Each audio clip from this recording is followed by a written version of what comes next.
โมงกับเฮือนกับซานแล้วเนาะกลับไปพักผ่อนรีเซ็ตเบิ่งสุดสาวโมจะไปเฮ็ดหยังนี่คือเซ็กซี่แต่มื้อนี้จะไปงมหอยดินนั่นจางรถแบคโฮมาแปลงว่าซั่นไอ้มิดคือเจ้าคือแกงแห้งแต่แปลงอันนี้จนว่าจะแล้วเนาะให้ทุกคนได้ดู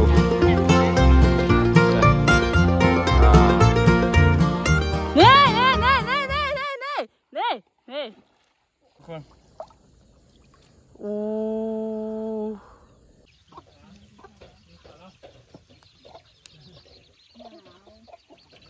น้องอ่ะเสื้อแพะ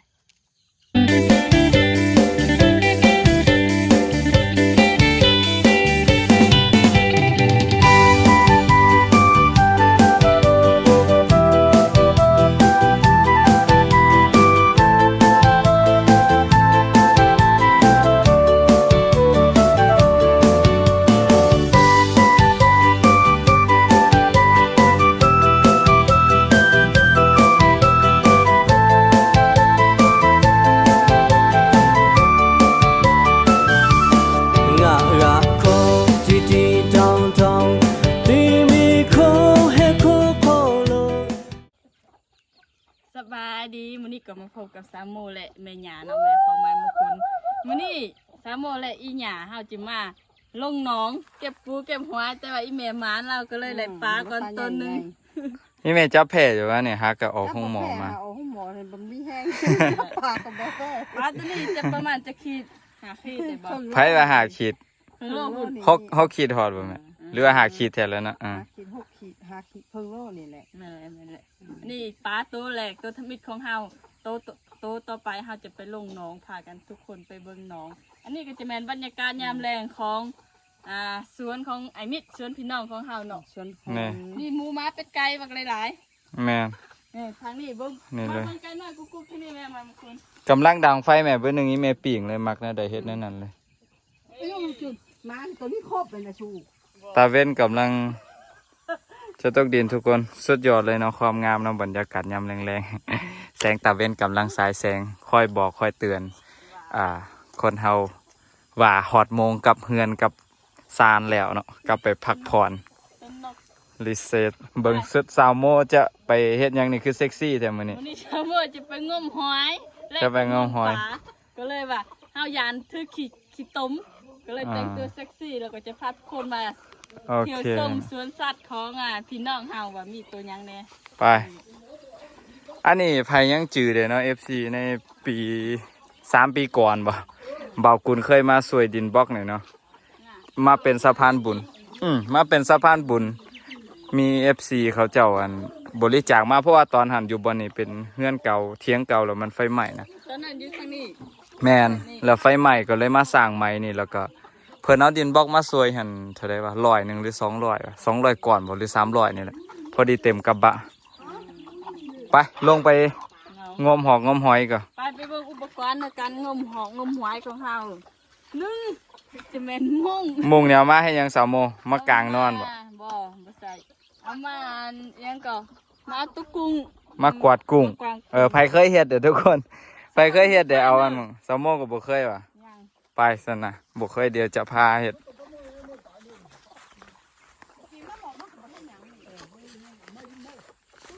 ตอนเนี้ยมิดกำลังลงพุ่นเพราะว่าขั้นน้องหันมันแตกพี่เนาะขั้นน้องแตกแล้วไอ้มิดมาแปลงขั้นน้องเนาะมื้อนี้เนาะเอารถข้ามมาบ่ได้จำเป็นได้จอดไว้ครับ เป็นสัตว์น้อยเลยทุกคนมีหมูม้าเป็ดไก่แล้วก็ปลากุ้ง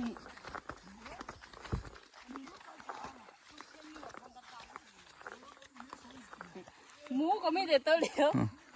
เหงาอยู่นี่ กำลังฝึกหมูขายออกหมดละปล่อยนำออกนำแห้ง มาเบิ่งลูกออสลูกออส หลาย ลูกออสดำ ๆลูกขี้ขันขาด ๆปล่อยนำออกเพราะว่าจะแปลงขั้นน้องเนี่ยขั้นคู่นี่พี่น้องแปลงโดยเหือโดยแห้งเนี่ยใส่กำลังแท้ๆบ่มีงบประมาณจกดินนั่นจ้างรถแบคโฮมาแปลงว่าซั่นไอ้มิดคือเจ้าคือแข็งแห้งแต่แปลงอันนี้จนว่าจะแล้วเหรอฮะ โอ้ยหันนู้น แบคโฮหน่อยว่าหั่น ได้ยะปานนินบ่มีฮะมาเอาหมุงมาแม่โมน้องทั้งลุมพี่นะใส่ดีนะไอ้เม็ดควายบ่ออกว่ะประตูเขาบ่อัดเนี่ย ที่ใช่ควายยังบ่มีแต่ควาย โมเอามาถ่ายรูปไป ทางนี้นี่ย่านแสงเลย เห็นแสงตะเวนจึงงาม ถ้าตอนท้ายทางนั้น ได้แล้วพอ ก็ยัง โอเค ถ่า บอ บ้าหรือเปล่า ถ่ายรูปที่ยางอย่างเนาะ1 2 3กันเลยมาเดี๋ยวสามโมจับกล่องเด้อเดี๋ยวไมายโมกุลกับมิสเตอร์มิดว่าคันภาษาอังกฤษกับมิสเตอร์มิดเหรอโอ้เนาะ ซื้อสอนซื้อสามซื้อนี่กำลังจะลงนี่เด้ สองใหม่ยังไงเนี่ย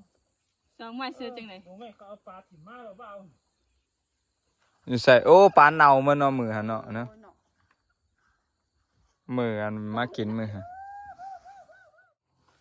เฮลเพื่อนแล้วก็ไปยัดสิ โอ้ซ้ำกับของเฮามาเมื่อกี้สิลูก จับในนี่โอ้เฮ็ดยางเฮ็ดซ่าซะ ก็แม่นเลย จับในนี่ก็ใส่ไปแล้วโอ้ มันน่ะหูดไปพร้อมโอ้ ดึงเข่งๆเด้อตัวลุมเด้อ ดึงไปเข่งแล้วมันติดดีเท่านี้ จะ เมื่อยนะเจ้าหน้าเมื่อยนะ บ่เมื่อยแหละปลาบ่โดดข้ามได้แหละ แล้วเห็นนี่แล้วก็สิขูดไปเตะมีดบ่ จับเดี๋ยวนี้โอ้ ไปวิธีมัน ไปฮะนะ มาทุกคนนี่มาเบิ่งงานไม้โมกุลกับมิสเตอร์มิดจะลงมือล่าปลาล่ากุ้ง หวย ปลาเอาไปพูด เอา ไปทั้งพุ่นวะ หูดไป มิดยับไปพุ่น สุดพุ่น มึงรู้ว่าไหนก็ได้ อยู่เข่งๆแล้วก็ปลาก็ได้ก็เนย เออ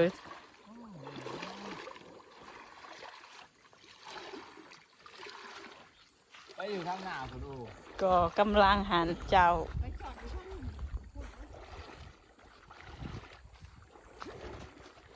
แม่กุ้งไอ้มิดอยู่ในโอ้ปลาใหญ่เข้าเหรอในมิดนี่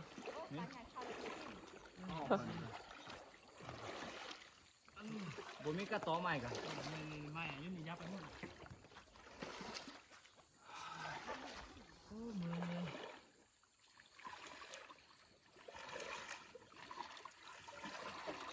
ไว ไม่ใช่ โอ้ปลาใหญ่ถึงมอง โอ้ยขึ้นปลากูก็เอาลงมาใส่ดองนี่เด้ ใช่มิดกุ้ง เอาลงใส่น้องนี่เด้ ไอ้มิดยกบุงบ่ได้สำที่นี่ ได้บ่กุ้ง มีแต่ปลาซิว เออแล้วกุ้ง กุ้งบ่ได้อ่ะ ไปเอาปลาถึงมอง ไหนกัน ใช่อยู่เนาะ ไปเอาปลาถึงมองดีกว่า โบยแม่เพิ่นอยากกันปลาน้อยเอามกนี่บ่แม่นว่าปลาใหญ่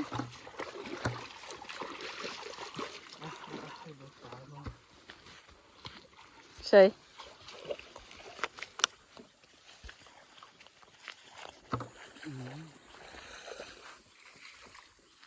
อ๋อนี่แม่นเป็นหยังแม่นดักแด้อะ บ่แม่นตัว แม่งหยัง ข้าวสารนะนี่กุ้งก็มีอยู่นี่ เมื่อกี้ซื้อบุไลน้ำ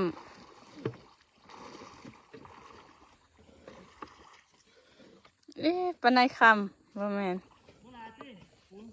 บ่ ยัง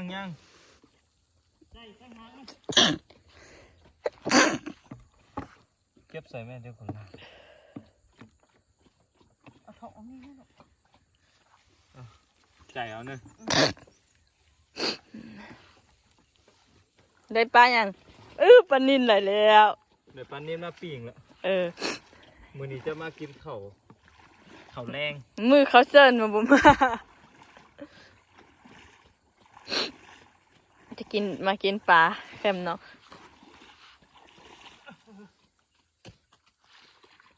นี่ทุกคนปลาอันนี้แหละสามโมหมักปลาเมื่อกี้ตัวใหญ่ๆแทบปุ๊ปันเลยยูได้จะหาตัวเลยก็พอแห้งเลย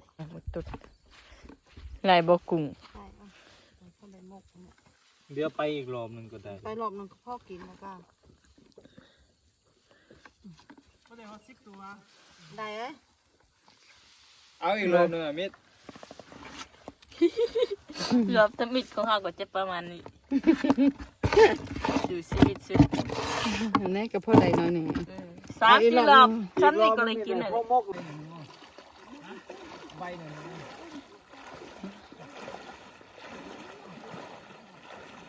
โอ้โต๊ะกุ้งเต็นปลายหมดแล้วนี่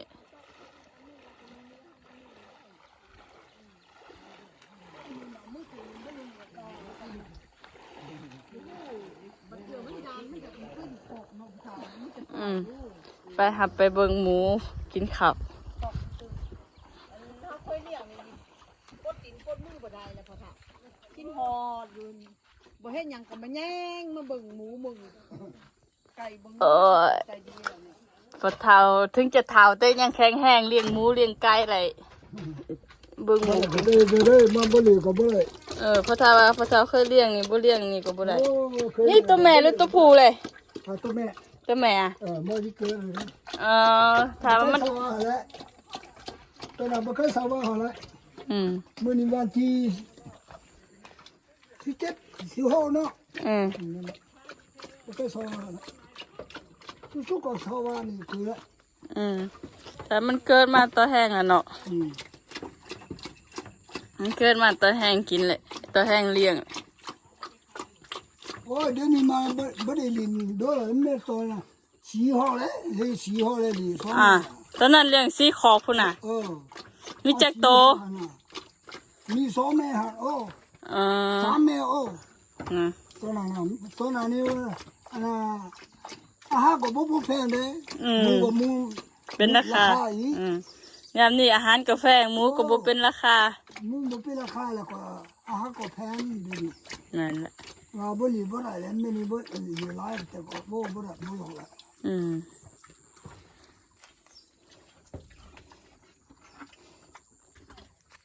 สุขสวัสดี ตอนนี้สามโมก็แต่งตัว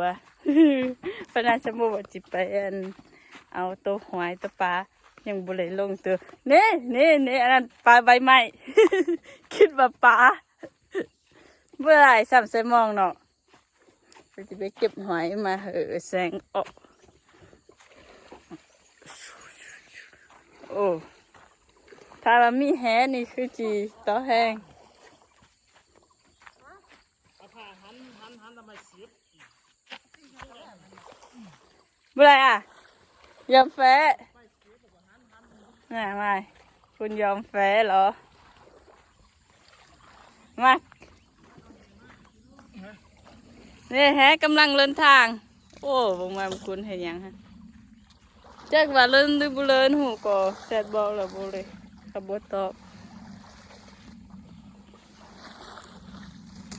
เป้าวันนี้ก็ โอ้กันมีกามเลย สิไปงมปลา ที่ไปงมป่าว่ะ ไปสิงปลาแล้วแม่ได้ปลาหรอก ตัวสองตัวหรอก เนี่ยสิเอาอีก ที่ไปงมหัวนี่เนี่ย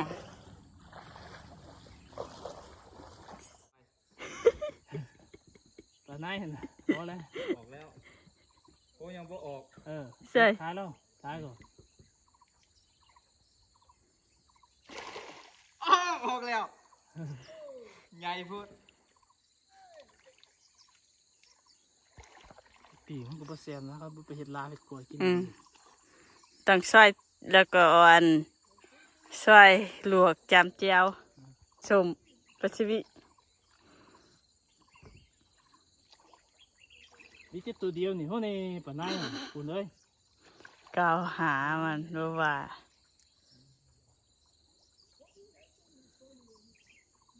เด้อ เป็นปลาอย่าง ปลาตะเพียน บ่เอา เอาแล้วกินก่อน เอามันคือเจี๊ยบ เอาติ๊กเอาติ๊กเอาติ๊ก เจี๊ยบเหรอนี่ ฮะ เจี๊ยบเหรอนี่ เอาติ๊กเอาติ๊ก คือเจ็บ บ่หู ตอนนี้ต้องปีงกินติ๊กนะ อันนี้เสียบอยู่ได้มันอยู่ได้แต่มีกลางนะ บ่ต้องอันเอาขีมเอามันก็ลดแล้วมันบ่นั่น บ่รู้แต่ละ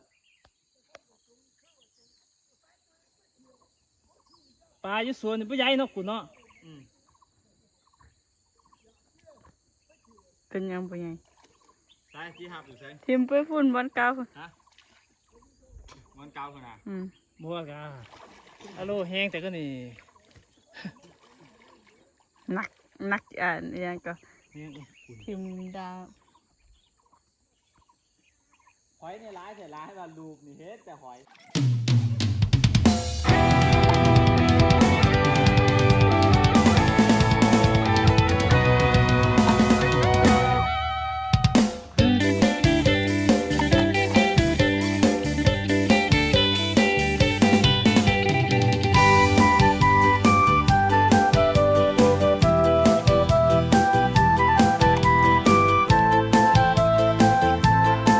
มันเลิกไอ้แกงก่อนตัวเปลี่ยนหัวข้าวตัวเปลี่ยนหัวข้าวคนก็จะเปลี่ยนหัวข้าวไปยัง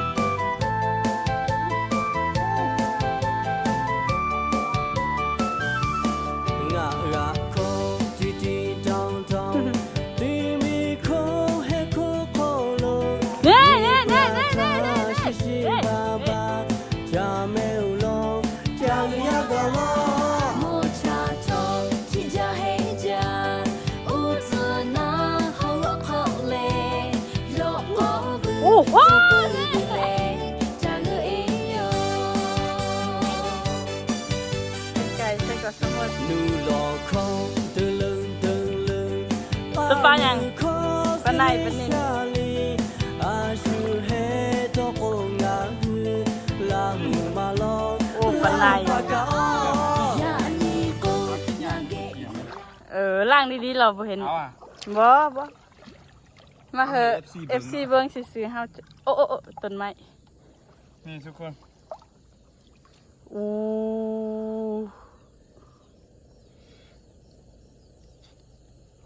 เห็นบอกกามไม้มงคลเป็นมัดซ้ำแขนแหละเรื่องมึงรู้ ใหญ่กว่าซ้ำแข็งบ่เอาละเต้ปล่อยดิ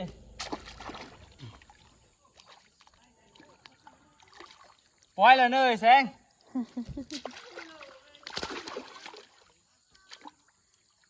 ปล่อยแล้วเนย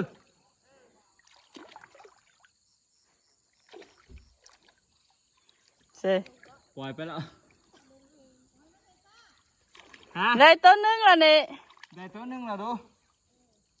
ปลามันใหญ่โพดปล่อยมัน เมื่อกี้ปลาในค่ำก็ปล่อยแล้วตัวใหญ่ถึงใหญ่ปะเออ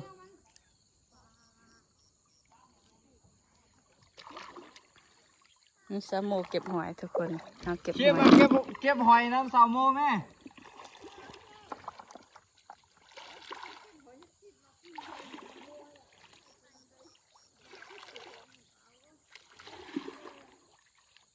อ้าว นี่ ปลานิ่นหรือปลาใน ปลาขอ โอ้ เย้ปลาขอเว้ยปลาขอปลาช่อนมันไก่ไม่มองมาเบึงปลาคันบ่มีมองนี่บ่ได้เลยเหยียบคึกแล้วก็โดดเลยนะบัวทำมีจับได้แล้วเราก็โดดไปอีกถึงมอง ปลาคอนี่ให้จังได้กิน อันนี้ปลาคอนี่ให้ทำไมมงกุลนี่ซ้ำใจหมดมือเลยนะ ป้าเรือดอกแล้วเขียวมันคมสุดสมุก็ยังมีส่วนห่วมในการจับปลาคอน้ำมันมงกุลเพราะเขาเป็นตากล่องเขาจะบริเข่าเขาจะอยู่เบื้องหลัง ตัวเดียวนี่แหละ เมื่อกี้ไอ้มิดว่าไอ้มิดเจอตัวหนึงอยู่แคมป์น้องแล้วล่ะบุมีไม้มาขวัญต่อยฮะปะเมื่อกี้เหยียบเอาน้ำเฮ้เจ็บตีนสุดอีใส่แม่มงกุลเธอลองจับมาไกลๆดูสมมติไปบ่ไหลแล้วมันขี้ต้มเกินไป เดี๋ยวออกหย่อนละลาเลย นี่เฮ้ยเฮ้ย เดี๋ยวจะโยนไปถุงกัน โอ้ยมันลีนเอา มันดินออกโอ้ใส่คุกก่อน อยู่ใส่คิมเบอรี่อยู่ใส่โอ้คิมเบอรี่อยู่ทางนั้นเนอะล่างดีๆเอ้ยยังจีกินอมหอยไอ้มิดขวดอันเครื่องทาเราจิ จะไปต่อยอะไร กินเดี๋ยวนี้ เออ มันเป็นกินโมเซ่ ต้องได้อันให้อันมันค่ายขี้ต้มก่อนเนาะ อ๋อ เต่าบ่หูเหลืองยังแถวสามโมนเป็นผู้ยิ่งละล่ะเออ น่ะ พอยก็ต้องแซ่ให้มันค่ายขี้ต้ม มา ไปเอามาเป็นตากล่องให้สาวโมเพราะว่าสาวโมเพิ่นเฮียกห้องมาดนละสาวโมเพิ่นอยากโซสรีระร่างกายที่ขี้เหร่ ให้ทุกคนได้ดู จับหมอน ใช่มีแต่เม็ดใหญ่ นี่เห็นปะ ๆอืม โอ้ยนี่จะ เอาคิมเบอรรี่ไปไหน ได้พอแล้วแหละว่ะ คิมเบอรรี่จะกลับตูบแล้วทุกคนเข้าปานใหญ่เมื่อแล้ว เดี๋ยวป้าย่ายจะดีใจแห้ง ปีนี้คิมเบอรรี่เพิ่นเป็นสาวใหญ่ขึ้นแล้วเนาะ โอ้ เดี๋ยวจะฝากซองน้องคิมเบอรรี่ฝากไปติดตามเลยเด้อพ่อแม่เที่ยความกรุณาเมตตาฝากไปสนับสนุนน้องเพิ่นเลยเนาะ โอ้เลยอีกแล้ว ได้อยู่บ่ ได้โอ้ อ๋อ เก่งว่ะจับโอ้เลยแล้วโอเคแล้ว มาเด้อพ่อแม่พี่น้องมางมหอยน้ำกันเด้อมื้อนี้เด้อนี่พี่น้องความหลายหอยนะนี่งมไปบกพ่อเท่าใดก็เห็นแล้วนี่หอยกับหอยงามเนาะหอยใหญ่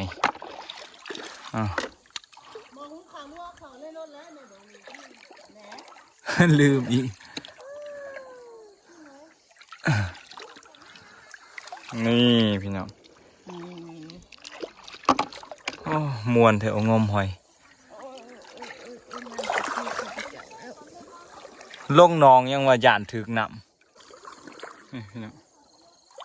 หอยนะเอาไปเมื่อ มางมหอยนำกันพี่น้องย่านโทรศัพท์จิตตกย่านกล่องจิตตกเขานำเดิเพราะว่าบ่ได้เอาขาตั้งกล่องมา ชวนห่วงเลยอุ่นจิบไปจริงหวย ไปบอกคุณจากเข่าแล้วตาเว้นก่อนกำลังจะรับขอบฟ้าไปปะซัมโมกันพี่น้องเอ้ยโอ้ยลืมกู่มอง สมหนัก โอ้ปลาใหญ่สุด ใช่ โอ้ออกไปแล้วพุ่นปลาละมันนอนอยู่ตามมันห้อยตีนห้อยเยียนเอาโมขึ้นไปก่อนไหม เล่นมันก่อนนี่จริงอันนี้เราของพวกที่ปลากระตัวแห้งแล้วนี่3 4อันนี้จะขอบครัวเฮา ปีงานป้านี่นี่นะบุญยางนะป้านั่น หอยแค่มาไว้สักก่อน กับป้านี่ได้ไหมมันก็รู้ว่าปีมันได้ป่ะ นี่เอาหอยไม่จริงมาเอาไปกินหาไว้กิน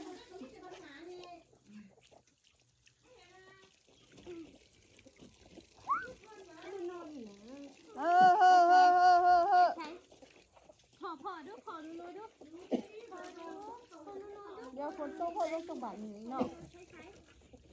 ไอ้ตั้ง10 คนเนี่ยเดี๋ยวคือกีตาร์เนี่ย ให้ใหญ่ขึ้น หนูใส่ใหญ่สำแขนหนูนี่นะจำบอกปลานูปลาพะได้แล้วค่ะ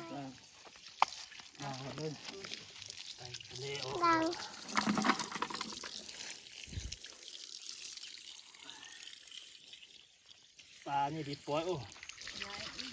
ตอนนี้ก็ปลาไหนนี่ดีป่วยเนี่ย คุณมาทำอะไรอ่ะ ฉันมาเก็บหอยนี่คุณบอกหอย จะได้ชนะ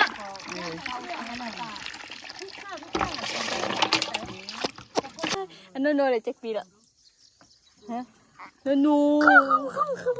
นูจะไปใช้ใช่หุ่นสัดส่วนสัดสิริละของไม้มงกุฎโอ้เท่จริงๆนะคะทุกคน ท่านโนก็ยังมาอาบ สูง180 ลบ 2ดิฉันโยดิฉันคนจะฮักบัวเนอะหนาวเนอะเฮ็ดบุไรเนอะหนาวเฮงๆเนอะกูว้าดิฉันกู กูแหละตัวนี้บุกกลับจากสวน บริบอกเขาจะ บ่บอกแหละอยู่พ่นเขาก็มีเขาก็สิเอาปลาอยู่หูปลาอยู่น้องว้าวมี4-5ตัว ต่างคนต่างถ่าย ลูกกับลาไปสวน โอ้เป็นตัวเสียบแต่หนูแต่หวานจมูกหนู บ่ เอาป้าตัว น้อย สุก ให้ แล้ว เขา ดู กินทาหรอ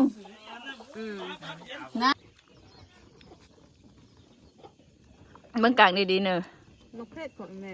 หอมมันดีดักหอมแหม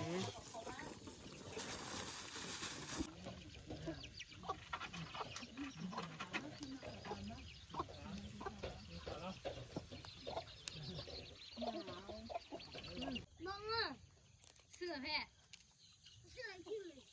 โบชิมบดีว่า อย่ามาเราก็มาบ่มาก็บอกว่า ทีแรกเขาพาแล้วก็ทุบยางหมดเลยเนาะมันเป็นปลาดูอีกตัวลูกอ่ะลูกท้องใหญ่เลย มา ตั้งกินอะไรค่ะหนัง มาเด้อพ่อแม่พี่น้องหมดสุขุสุขคนเนาะ FC ที่เคารพรักมื้อนี้มากินข้าวแรงข้าวง่ายน้ำกันพี่น้องเอ้ยอาหารคาบแรงก็จะประมาณนี้เนาะกินแบบไทยบ้านแบบรวมญาติรวมมิตรมื้อนี้นะรวมพี่รวมน้องนี่มากินแบบ กินบะลี่มาได้ อันนี้แหละเขาว่า ถามมาละ ต่อให้อาหารราคาแพงมันก็สู้ ขอถามมา